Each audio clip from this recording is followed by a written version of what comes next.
దేవుని స్తోత్రం. మీ అందరికీ కూడా నా హృదయపూర్వకమైన వందనాలు చెల్లిస్తూ ఉన్నాను. మీ అందరూ బాగున్నారా? ఈ రోజు మన దేవుని యొక్క వాక్యం నుంచి మరి ఇంకో స్త్రీ గురించి మనం ధ్యానిస్తాం. అపోస్తల కార్యాలు 16వ అధ్యాయము 13 నుంచి 15 వరకు. విశ్రాంతి దినమున గవిని దాటి నదీ తీరమున ప్రార్థన జరుగుననుకుని అక్కడికి వచ్చి కూడి వచ్చిన స్త్రీలతో మాట్లాడుచుంటిమి. అప్పుడు లూదియాను దైవభక్తి గల స్త్రీ వినుచుండెను. ఆమె ఊదారంగు పొడిని అమ్ము తుయితైరా పట్టణస్థురాలు. ప్రభు ఆమె హృదయం తెరచును గనుక పౌలు చెప్పిన మాటలు ఎందు లక్ష్యం ఉంచాను. ఆమెయు ఆమె ఇంటి వారిని బాప్తిసం పొందినప్పుడు, నేను ప్రభునందు విశ్వాసం గలదానని మీరు ఎంచితే నా ఇంటికి వచ్చి ఉండడని వేడుకొని మమ్మల్ని బలవంతం చేశాను. ఇక్కడ పౌలు శీల మరి దేవుని యొక్క ఆత్మ యొక్క నడిపింపు ద్వారా ఫిలిప్పీ పట్టణానికి వచ్చారు. అక్కడ విశ్రాంతి దినాన్ని మరి యూదులందరూ కూడా కూడి ప్రార్థన చేసుకుని విశ్రాంతి దినాన్ని దేవునితో గడుపుతూ ఉంటారు. వాడు కాబట్టి ఆ నది తీరాన ప్రార్థన కొడుకు జరుగుతూ ఉందని పౌలు శీలలు కూడా వెతుక్కుంటూ ఆ యొక్క ప్రార్థనా స్థలానికి వెళ్ళారు. వెళ్లే సమయానికి అక్కడ ఒక అన్యురాలైన లూదియా కూడా అక్కడ వాక్యం ప్రార్థనకి వచ్చినట్లుగా మనం చూస్తా ఉన్నాం. ఈ రోజుల్లో కూడా అన్యులకి చాలా మందికి యేసుప్రభు అంటే చాలా ఇష్టం. యేసుప్రభు అంటే ఇష్టం లేని అన్యులు ఎక్కువ మంది ఏమి ఉండరు, కొద్ది మంది మాత్రమే ఇష్టం ఉండదు. యేసుప్రభు అంటే ఇంచుమించి యేసుప్రభు అంటే అన్యులైనప్పటికైనా సరే చాలా ఇష్టపడతారు. ఎందుకంటే యేసుప్రభు ప్రేమ కలిగిన వాడని, యేసుప్రభు స్వస్థపరిచేవాడని, యేసుప్రభు అద్భుతాలు చేస్తాడు, ఆశ్చర్యకార్యాలు చేస్తాడు, ఇవన్నీ ప్రతి ఒక్కరు ఇష్టపడేది. ఆయన చేసే ఆయన యొక్క మంచితనం అంటే ఇష్టం, ఆయన చేసిన కార్యాలంటే కూడా అందరికి ఇష్టం. అట్లానే యూదుల యొక్క ధర్మశాస్త్రము, ఆ విధులు, ఆ పద్ధతులు కొంచెం యూదులు ఇష్టపడే అన్యురాలన్నమాట. అందుకని అక్కడ ప్రార్థన వ్యాపారం చేసుకుంటూ ఆ ప్రార్థన స్థలంలోకి వచ్చి ఆమె కూడా కూర్చుంటా ఉంది. అటు పౌలు సువార్త ప్రకటిస్తా ఉన్నాడు. యేసే దేవుడు అని చెప్పి, ఆయనే రక్షకుడు, మనం మతంలో కాదు ఉండేది, మనం ఏసే మార్గం అయి ఉన్నాడు, ఏసే జీవం అయి ఉన్నాడు అని ప్రకటిస్తూ ఉంటే ఆవిడ ఎక్కడ చెప్తాను, లూదియా వినుచుండేను. అప్పుడు దైవభక్తి గల యొక్క స్త్రీ లూదియా ఏం చేస్తున్నట్టు వింటా ఉంటాను. నాకు దేవుడు అంటే భక్తి కదా, నిజ దేవుడు అంటే సృష్టికర్త ఎవరైనా ఆమెకు తెలియదు, కానీ దేవుడు అంటే ఆమెకు చాలా దైవభక్తి ఎక్కువ ఇష్టం. ఆ భక్తి ఆమె నిజంగా గొప్ప రక్షణలోనికి రావడానికి ఒక సాధనమైంది, ఒక అవకాశంగా మారింది. చెప్తున్నా వింటా ఉందంట.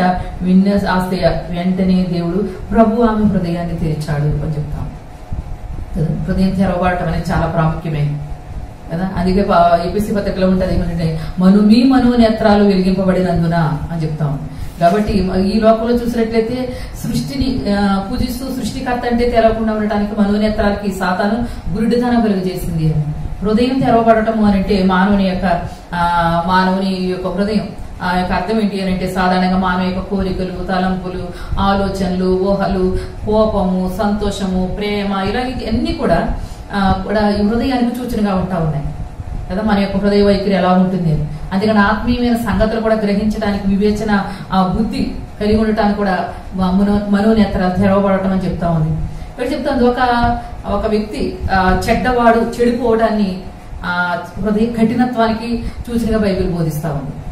అంతేకాకుండా ఒక వ్యక్తి మంచివాడిగా ఉండటానికి అతని నూతన హృదయం కలవాడు అన్నట్లుగా బైబిల్ చెప్తా ఉంది. అందుకే బైబిల్ చెప్తా ఉంది, ఎవడన్నా క్రీస్తునందు ఉన్నట్లయితే వాడు నూతన సృష్టి, పాతవి గతించెను ఇవో కొత్తవాయన అని చెప్తా ఉంది. ఇక్కడ దేవుడు ఈ హృదయాన్ని తెరిచాడంట దేవుడు. కానీ ఈ రోజు వాక్యాన్ని మనం వినాలి, వినటానికి ఇష్టపడరు. ఈ రోజుల్లో క్రైస్తవులు గాని అన్యులు గాని వాక్యాన్ని వింటే ఇష్టపడరు. దేవుడు చేసే అద్భుతాలు కావాలా, దేవుడు చేసే మేలులు కావాలా, దేవుడు కావాలంటారు. కొంతమంది కొన్ని పొందుకుంటారు, కొన్ని పొందుకోలేరు. కారణం ఏంటి అని అంటే అక్కడ దేవుని యొక్క వాక్యం చెప్తుంది, దేవుని యొక్క వాక్యాన్ని మనం వినాలి కదా. నా మాటలు మీలో నిలిచి ఉంటే మీకు ఏది ఇష్టం అడగండి నేను ఇస్తాను అన్నాడు. దేవుని యొక్క మాటలు మనం లక్ష్యం ఉంచాం, దేవుని యొక్క మాటలు మనం వినం. దాన్ని దేవుని యొక్క దీవులు కావాలి అని అంటే అది అట్లానే నెరవేర్పు. ఎందుకు దేవుడు మాకు సహాయం చేయట్లేదు? చాలా మంది క్రైస్తవులు కూడా అంటారు, దేవుడు మాకు ఎందుకు చాలా రోజుల నుంచి మొదలుపెడుతున్నాను, దేవుడు నాకు సహాయం చేయట్లేదు, అందరికీ సహాయం చేస్తున్నాడు నాకు చేయట్లేదు అంటారు. అన్యులు కూడా మేము యేసు ప్రభుని కూడా చాలా మొక్కుతా ఉన్నాం, మాకు ఇవి అద్భుతం జరగాలని, కార్యం జరగాలి అని అంటూ ఉంటారు. కానీ వాక్యం తినడానికి ఇష్టపడరు. కానీ లూది అన్యురాలని ఎప్పటికైనా సరే వాక్యానికి ఇష్టపడతాము. అక్కడ సామెత గ్రంథంలో చెప్తా ఉంది, ధర్మశాస్త్రం వినబడకుండా చెవి తొలగించుకొని వారి ప్రార్థన హేయము.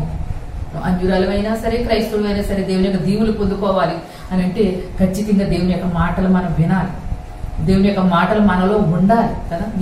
నా మాటలు మీలో నిలిచి ఉంటే నేను మీకు ఇస్తాను ఏది అడిగినా సరే అని. కాబట్టి మనం దేవుని యొక్క వాక్యాన్ని మనం వింటున్నామా? దేవుని యొక్క వాక్యం మీద మనం దేవుడు ఆమె యొక్క హృదయం తెరవగానే ఆమె పౌలు చెప్పిన మాటలు యందు లక్ష్యం ఉంచాను. మన హృదయాలు తెరవబడితేనే ఆ మాటల మీద మనం లక్ష్యం ఉంచగలుగుతాం. ఎప్పుడైతే దేవుని యొక్క మాటల మీద మనం లక్ష్యం ఉంచుతామో అప్పుడు ఇహలోక పరలోక ఆశీర్వాదాలు మనం పొందుకోవడానికి మనం సిద్ధంగా ఉన్నట్టు లెక్క. కాబట్టి మనం ఎలా ఉంటామన్నా వాక్య విషయంలో మనం నిర్లక్ష్యంగా ఉన్నట్లయితే దీవుల విషయం పొందుకోవడంలో కూడా మనం నిర్లక్ష్యంగా ఉన్నట్టే లెక్క. ఇహలోక పరలోక ఆశీర్వాదాలు, శ్రేష్టమైన ప్రతి ఒక్క ఆశీర్వాదము జ్యోతిర్మయుడైన దేవుని యొద్ద నుండి వస్తుంది. ఆ ఆశీర్వాదాలు పొందుకోవాలి అంటే ఖచ్చితంగా మనము దేవుని యొక్క మాటలకు మనం శ్రద్ధ చూపి దేవుని మాటల మీద మనం లక్ష్యం ఉంచేవారిగా, దేవుని యొక్క మాటలు మనం వినేవారిగా మనం ఉండి, అందుకే చెప్తా ఉంది మొదటి సమూయేలు గ్రంథంలో చెప్తా ఉంది దేవుని యొక్క వాక్యం. అది కూడా మనం చదువుదాం. మొదటి సమూయేలు గ్రంథం 7వ అధ్యాయం 3వ వచనం. సమూయేలు ఇశ్రాయేలు అందరితో ఇట్లనెను, మీ పూర్ణ హృదయంతో యెహోవా యొద్దకు మీరు మళ్ళుకొని నీడల అన్య దేవతలను, అస్తారోతు దేవతలను మీ మధ్య నుండి తీసివేసి పట్టుదల కలిగి యెహోవా తట్టు మీ హృదయములను త్రిప్పి ఆయన సేవించుడి. అప్పుడు ఆయన ఫిలిష్తీయుల చేతిలో నుండి మిమ్మల్ని విడిపించును. అంతటా ఇశ్రాయేలీయులు బయలు దేవతలను, అస్తారోతు దేవతలను తీసివేసి యెహోవాను మాత్రమే సేవించిరి.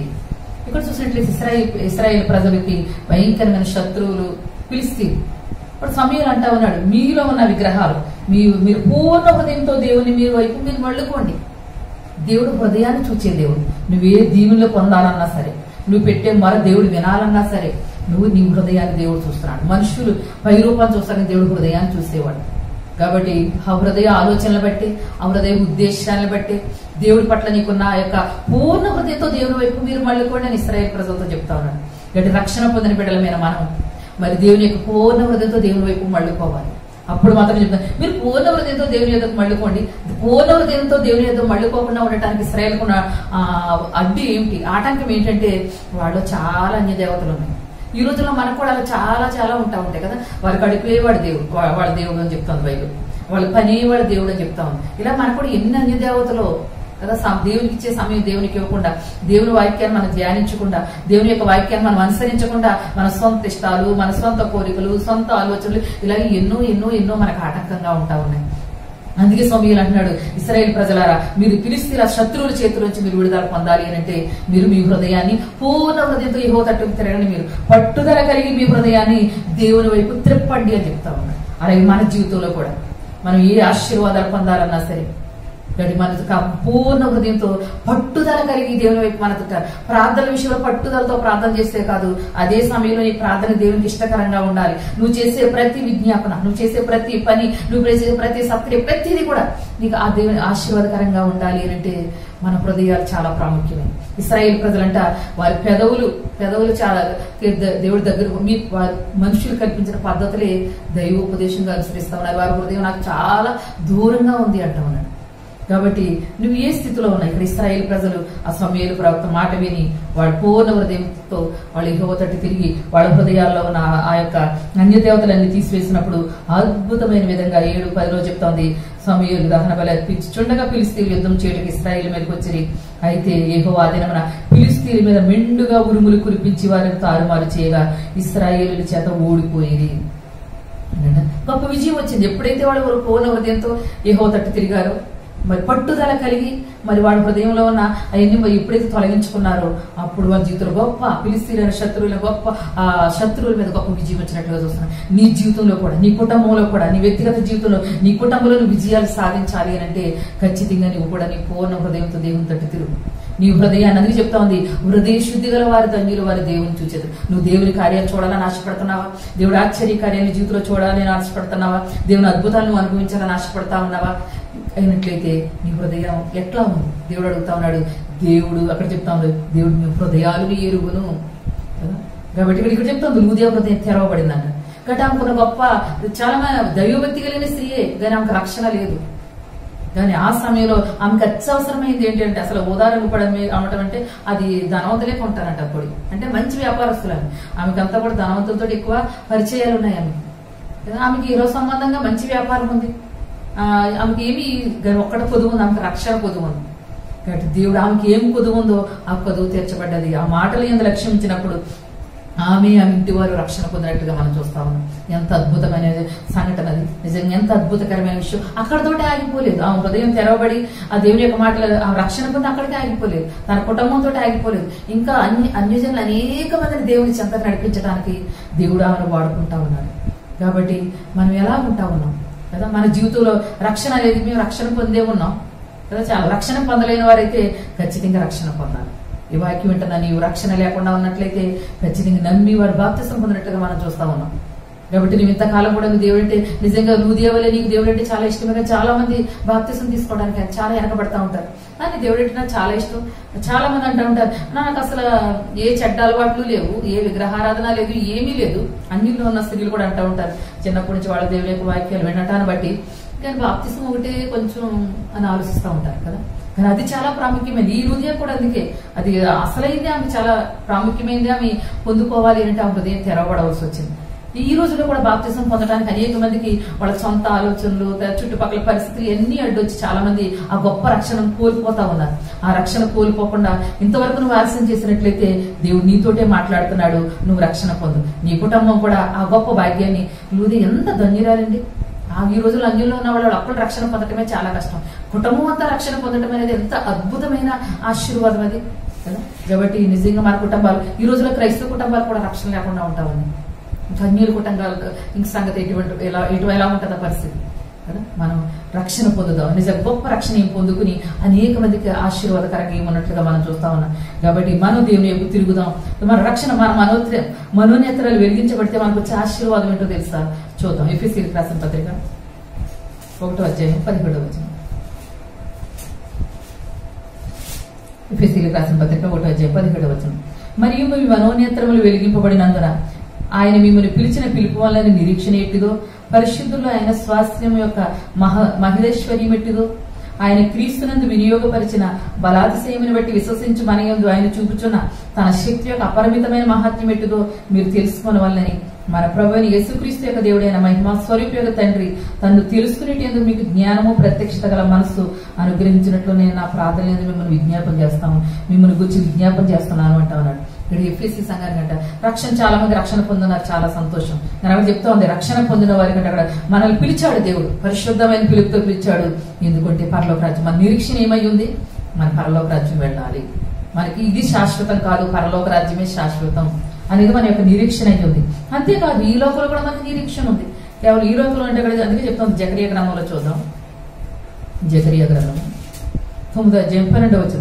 బంధకముల్లో పడి నిరీక్షణ గల వారిలారా మీ కోటను ప్రవేశించు, రెండంతలు మీకు మేలు చేసేదనని నేడు నేను మీకు తెలియజేయుచున్నాను. అవును, మన జీవితంలో రక్షణ పొందిన తర్వాత కూడా ఎన్నెన్నో సమస్యలు ఉంటాయి మన జీవితంలో, మానవ జీవితం. అందుకే యేసు తన శిష్యులతో అంటాడు, లోకంలో మీకు శ్రమ, ధైర్యం తెచ్చుకోండి అని. లోపల మీకు శ్రమలు ఉండవని చెప్పలేదు. పరలోక రాజ్యంలో మాత్రం మీకు మనకి ఏ శ్రమ ఉండదు. అక్కడ కన్నీరు ఉండదు, దుఃఖం ఉండదు. అక్కడ నువ్వు కోరిన ఇక్కడ మనం ఎంత సంతోషంగా, ఏ కష్టాలు లేకుండా మనం బ్రతకాలని కోరుకుంటాం. అది ఇక్కడ సాధ్యం కాదు, కానీ పరలోక రాజ్యంలో సాధ్యం. కానీ ఇక్కడ నీకున్న గొప్పది ఏంటంటే నిరీక్షణ ఏంటో తెలుసా? ఖచ్చితంగా బంధకాల్లో ఉండి కూడా నిరీక్షణ గలవారులారా మీ కోటను మీకు రెండంతలు మేలు కలుగజేస్తారు. ఈ లోపల శ్రమలు వస్తాయి, కానీ రెండంతలు మేలు ఉంది. కాబట్టి మన నిరీక్షణ, నువ్వు నిరీక్షణ కలిగి ఉన్నావా? నీ శ్రమల్లో, నీ బాధల్లో నువ్వు నిరీక్షణ కోల్పోతా ఉన్నావా? ఖచ్చితంగా నువ్వు ఎన్ని సమస్యల్లో ఉన్నా సరే, ఇశ్రాయేల్ ప్రజలు ఎన్నో బంధకాల్లో ఉన్నారు, ఎన్నో సమస్యల్లో ఉన్నారు, అయినా వారికి నిరీక్షణ ఉంది. కాబట్టి వారి నిరీక్షణ దేవుడు మెచ్చుకుంటా ఉన్నాడు. జకరియా ప్రవక్త ద్వారా మాట్లాడుతున్నాడు. మీకు రెండంత నిరీక్షణ కలిగిన వాళ్ళారా, బంధకాల్లోనే ఉన్నారు, అయినా మీకు నిరీక్షణ ఉంది. మీ హృదయాన్ని చూస్తా ఉన్నాను, మీకు రెండంతలు మీరు కలిగజేస్తాను. ఇప్పుడు దేవుడు నిన్ను చూస్తూ ఉన్నాడు. నీకు నిజంగా ఎన్నో కష్టాల్లో ఉన్నావా, ఎన్నో బాధల్లో ఉన్నావా, ఎన్నో బంధకాల్లో ఉన్నది నీ కుటుంబం. అయితే దేవుడు నీలో నిరీక్షణ ఉన్నట్లయితే ఖచ్చితంగా నా దేవుడు నన్ను విడిపించగలుగుతాడు. నన్ను ఇహలోక పరలోక ఆశీర్వాదాలు పొందుకోవడానికి నేను అర్హురాలిని, ఆయన రక్షణ నేను పొంది ఉన్నాను, ఆయన నా దేవుడై ఉన్నాడు అని నువ్వు ఒక నిరీక్షణ కలిగి ఉన్నట్లయితే ఖచ్చితంగా దేవుడు నిన్ను రెండంతల మేలుతో దేవుడిని నేను ఫలించబడతా ఉన్నాడు. కాబట్టి నీ లూదియ హృదయం తెరవబడ్డది, రక్షణ పొందింది. నీ హృదయం తెరవబడినట్టు నువ్వు రక్షణ పొందుతావు. అక్కడతోటే నువ్వు ఆగిపోవు. మనోనేత్రాలు వెలిగించబడిన వారికి గొప్ప నిరీక్షణ ఉంటది. ఈ లోకంలో నిరీక్షణ, శ్రమ తర్వాత దీవుని ఉంది అని. అందుకని యేసయ్య యొక్క రాకడ రాబోతా ఉంది. అందుకని ఆ రాజ్యంలో కూడా నేను ఉండబోతున్న గొప్ప నిరీక్షణ నీకు ఉంది. తర్వాత చెప్తా ఉంది, పరిశుద్ధులలో ఆయన యొక్క స్వాస్థ్యం యొక్క మహిమైశ్వర్యం ఎట్టిదో మనం తెలుసుకోవాలి కదా. అందుకే పౌలు అంటా ఉన్నాడు 2 కొరింథీ పత్రిక 4:7 అంటున్నాడు, ఆయనను ఆ బలాధిక్యము మామూలమైనది కాక దేవునిదైన ఉన్నట్లు మంటి ఘటముల్లో ఈ ఐశ్వర్యము మాకు కలదు.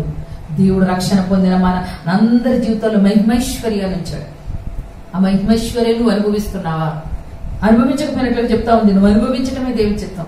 పరిశుద్ధులు నువ్వు ఆ ప్రత్యక్షత కలిగిన మనస్సు, ఆ హృదయాన్ని నీకు కావాలి. ఖచ్చితంగా ఇమ్మని అడగాలి నువ్వు దేవుని. అందుకే భక్తుడు కీర్తనగాడు అంటాడు, ప్రభా నా ముందు శుద్ధ హృదయం కలిగి చేయదేవా, మొరపెడతా ఉన్నాడు.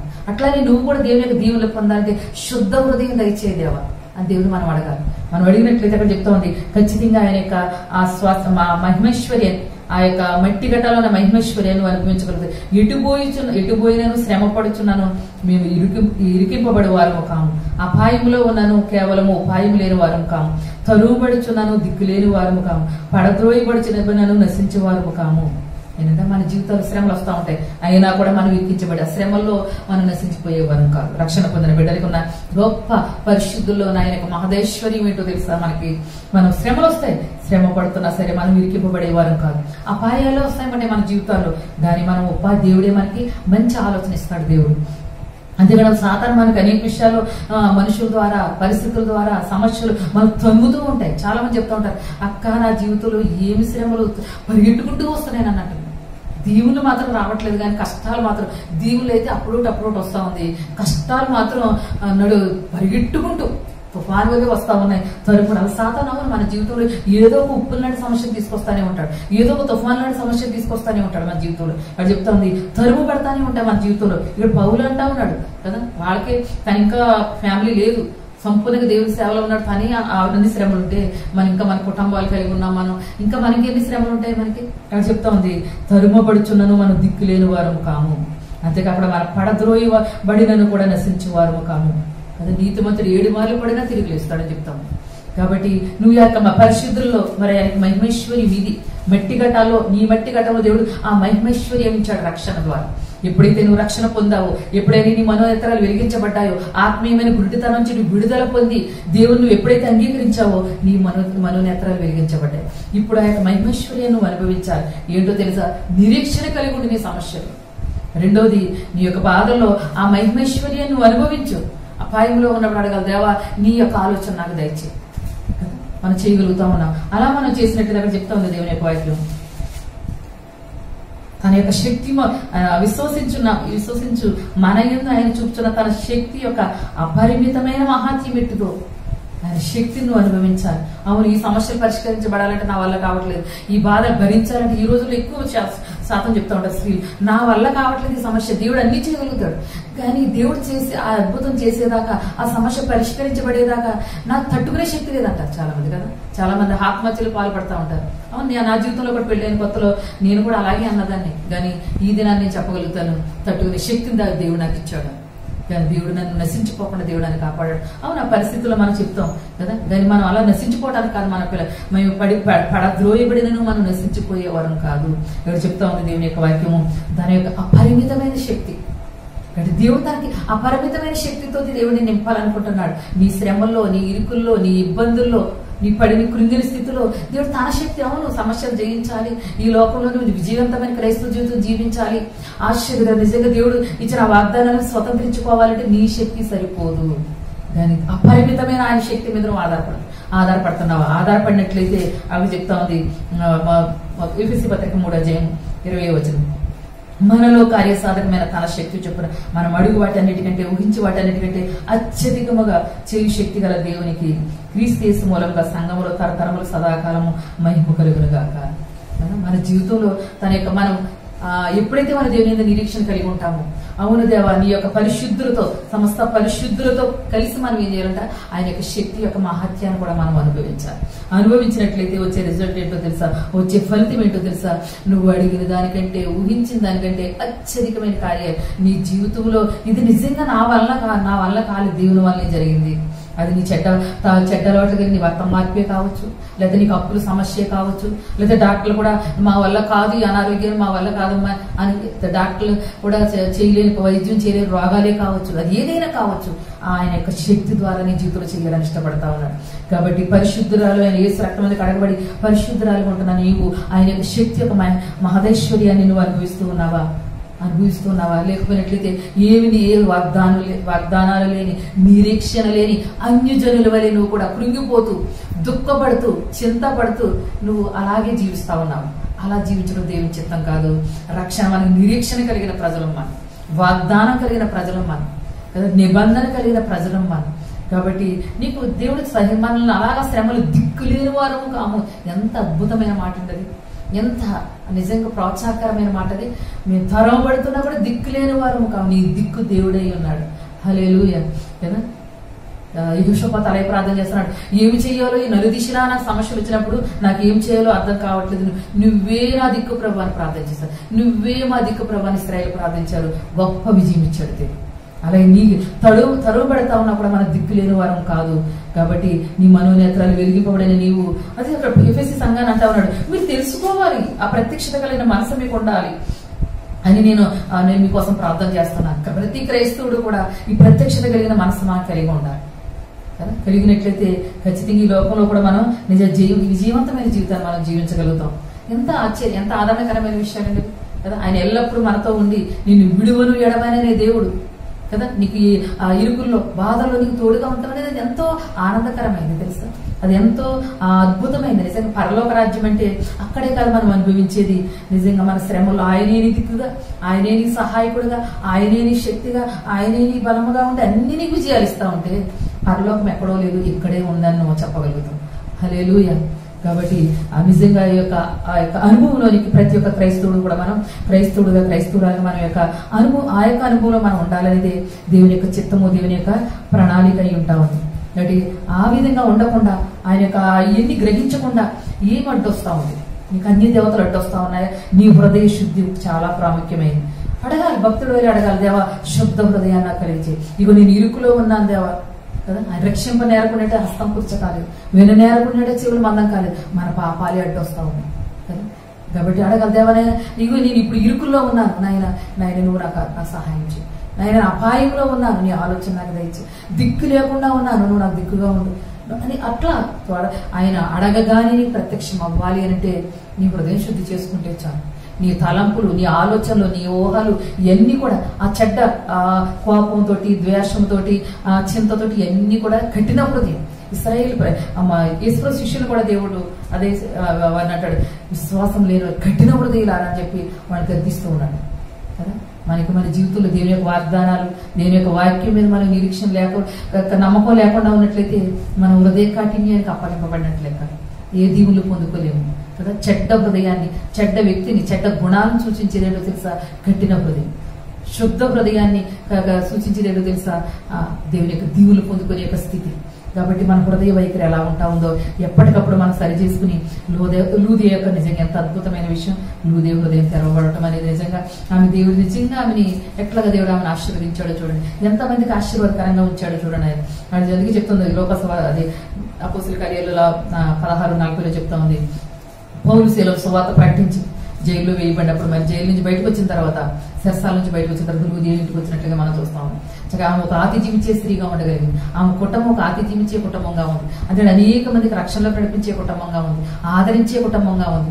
ఎంత ఆశీర్వాదకరమైన కుటుంబంగా ఉందండి ఈ లోకంలో ఆ కుటుంబం. దేవుడు నీ కుటుంబాన్ని, నిన్ను కూడా లూదియా వలె, లూదియా కుటుంబం వలె, లూదియా ఇంటి వలె నిన్ను, నీ కుటుంబాన్ని, నీ ఇంటిని కూడా దేవుడు అట్లా దేవుని యొక్క మహిమ కోసం, దేవుడి యొక్క నామ ఘనత కోసం దేవుడు వాడుకోవాలని ఇష్టపడతా ఉన్నాడు. నువ్వు సిద్ధమేనా? ఇశ్రాయేలు ప్రజల వలె పూర్ణ హృదయంతో దేవుని దగ్గర తిరగటానికి నువ్వు సిద్ధమేనా? లూదియా వలె నువ్వు రక్షణ పొందడానికి సిద్ధమేనా? మరి ఎఫెసీ సంఘం వలె మరి నువ్వు దేవుని యొక్క మహిమైశ్వర్యాన్ని పొందుకోవడానికి నువ్వు సిద్ధమేనా? సిద్ధంగా ఉన్నట్లయితే దేవా నాయన ఇంతవరకు నా తండ్రి దేవుని యొక్క వాక్యం నువ్వు లక్ష్యం ఉంచినట్లయితే ఆశీర్వాదాలు పొందుకోవడానికి సిద్ధంగా ఉన్నావు. నువ్వున్న పరిస్థితుల నుంచి నువ్వు విడుదల పొందడానికి, నీవున్న క్లిష్ట పరిస్థితుల నుంచి బయటకు రావడానికి నువ్వు సిద్ధంగా ఉన్నట్లయితే, అలా కాదు దేవుని యొక్క వాక్యం అలక్ష్యం చేసినట్లయితే, నిర్లక్ష్యం చేసినట్లయితే ఇంకా నువ్వు సాతానికి సిద్ధంగా ఉన్నావు కదా. కాబట్టి మనం అలా ఉంటుంది, దేవుని యొక్క చిత్తం కాదు. మనం సరి చేసుకున్నట్లయితే దేవుడు ఎంతగా మనల్ని సంతోషపడదు, మనల్ని బట్టి దేవుడు సంతోషపడతాడు, మన ద్వారా దేవుడు మహిమ తెచ్చుకుంటాడు, మన ద్వారా అనేక మంది ఆశీర్వాదాలు కూడా పొందగలుగుతారు. యెహోషువ గ్రంథంలో కూడా చెప్పాడు 11:20 చెప్తా ఉంది, ఇశ్రాయేలు ప్రజల మీద కంట దేవుడు ఇశ్రాయేలు ప్రజలకు వాగ్దానం చేశాడు, ఈ కానాను దేశాన్ని అంతటినీ కూడా ఇశ్రాయేలు మీకు నేను స్వాస్థ్యంగా ఇవ్వబోతున్నాను అని చెప్పాడు.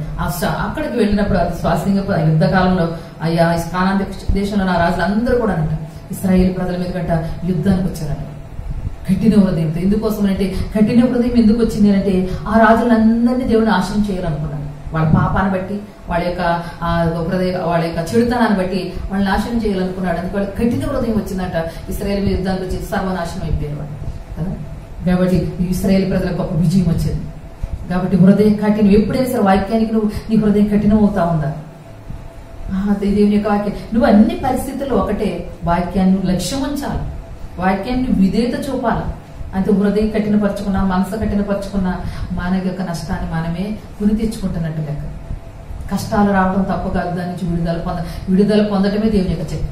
ఆ కష్టాల్లో కూరుకుపోతున్నవి అనంటే మన హృదయ కాఠిన్యమే, వాక్యాన్ని మనం లక్ష్యం ఉంచకపోవటమే, వాక్యాన్ని మనం వినకపోవటమే, వాక్యాన్ని మనం లోబడే హృదయం లేదు మనకి కదా. నూతన హృదయాన్ని దయచేయని అడగాలి దేవుని. దేవా అన్నప్పుడు ఖచ్చితంగా నువ్వు జయశాలిగా నువ్వు జీవించగలుగుతావు, దేవుని యొక్క వాగ్దానాలను పొందుకోగలుగుతావు. మరి ఆ విధంగా పొందటానికి దేవానికి కూడా సహాయం చేతికి. హిజ్కియా అంటాడు, దుష్టుడు తాను చేసిన పాపాలను బట్టి పాపాలను విడిచిపెట్టి దేవుని యొక్క కట్టడలను అనుసరించినట్లయితే పాపాలను బట్టి ఇంకా అతడు మరణం పొందడు, అతడు జీవిస్తాడు. తండ్రి తన పిల్లల్ని నాశనం అవ్వాలని శిక్షించాడు, వాళ్ళు బాగుపడాలని శిక్షిస్తాడు. అలాగే దేవుడు కూడా మనకి శ్రమలు, ఈ బాధలు ఇవన్నీ మనల్ని క్రైస్తవులను మనల్ని నాశనపరచడానికి కాదు, అన్యులైనా కావచ్చు వాళ్ళు రక్షణ పొందడానికి అది ఒక సాధన. క్రైస్తవులమైనా కావచ్చు, ఇంకా దేవునికి మన దగ్గర మన యొక్క గుణశీలం, మన యొక్క గుణగాన మంచిగా దేవుని యొక్క స్వారూప్యులను మార్చబట్టడానికి ఈ యొక్క సాధనాలు అయి ఉంటావు. నానా విధమైన శోధనలు మన జీవితంలో వస్తున్న సమయంలో దుష్టుడు ఏం చేస్తాడంట, దుష్టుడు ఆ యొక్క హృదయాన్ని కఠినపరుచుకుని అలా జీవించినట్లయితే వాడిని ఇక్కడ నాశనానికే పోతాడని చెప్తాం. అట్లా కాకుండా ఆ పాపాన్ని విడిచిపెట్టి దేవుని యొక్క కట్టడలను అనుసరించి మరి దేవుని యొక్క వాక్యానుసారంగా న్యాయంగా జీవించినట్లయితే వాడు ఆ యొక్క మరణం నుంచి విడుదల పొందుతాడు, ఆ నాశనం నుండి తప్పింపబడతాడని చెప్తాము. కాబట్టి మనం ఏ విధంగా ఉంటాము ఒకసారి మనం పరిశీలించుకుందాం, కళ్ళు ఉంచుదాం, కళ్ళు మూసుకుందాం, మన దేవునికి అర్పించుకుందాం. మహిమ స్వరూపుడానికి వందనాలు, స్తోత్రములు ప్రభా. లూదియా యొక్క జీవితం ద్వారా నాయన ప్రభా మా జీవితంతో మాతో మీరు మాట్లాడారు, విన్న వాక్యాన్ని మా జీవితాలు మీరు ఫలింపజేయండి నాయన. ఆమె హృదయాన్ని తెరిచావు నాయన, ఆమెకు గొప్ప రక్షణ భాగ్యం ఆమె ఇంటి వారికి నాయన ఇచ్చావు రాజా. అందులో అనేక మందికి ఆశీర్వాదకరంగా ఆ కుటుంబాన్ని నువ్వు నాయన అన్యురాలైన ఆమెను మీరు వాడుకున్నారు రాజా, నీకు వందనాలు. నీ నామ ఘనత కోసం ఆమెను మీరు ఏర్పరచుకున్నారు రాజా, నీకే వందనాలు. ఇదిగో నాయన ఇక్కడ ఎంతమంది అయితే ఈ వాక్యం ఉంటున్న వారు, ఎంతమంది అయితే రక్షణ లేరు వారు లూదియా వలె వారి ఇంటి వారు రక్షణ పొందే వాక్యాన్ని దయచేయండి.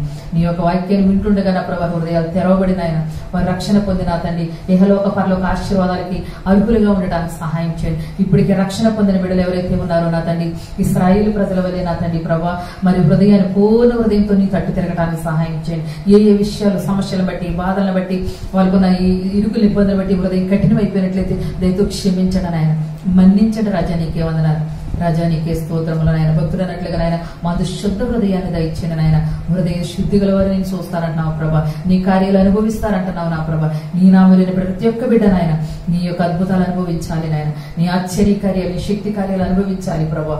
మరి అనుభవించుకున్న ఆటంకం నా తండ్రి హృదయ కాఠిన్యమే కావచ్చు నాయన ప్రభా, మరి నాయన మరి తొలగించండి నా తండ్రి నాయన. నీ వాక్యం మీద లక్ష్యం ఉంచి నీ వాక్యానికి విధేయత చూపు నాయన గొప్ప జయం ఇశ్రాయేలు ఏ విధంగా పొందారో నాయన ఆ విధంగా నా తండ్రి ప్రభా గొప్ప ప్రతి ఒక్క బిడ్డ ప్రతి ఒక్క కుటుంబం అటువంటి విజయం పొందడానికి సహాయం చేయండి. వారికి ఉన్న ప్రతి ఒక్క సమస్య నుంచి విడుదల పొందడానికి మీరు కొరకు చూపు సహాయం చేయమని, వాక్యాన్ని మా జీవితంలో ఫలింపజేయమని, వింటున్న ప్రతి ఒక్క బిడ్డ మీరు బహుగా దీవించి ఆశీర్వదించమని యేసునామమున అడుగుచున్నాను పరమ తండ్రి.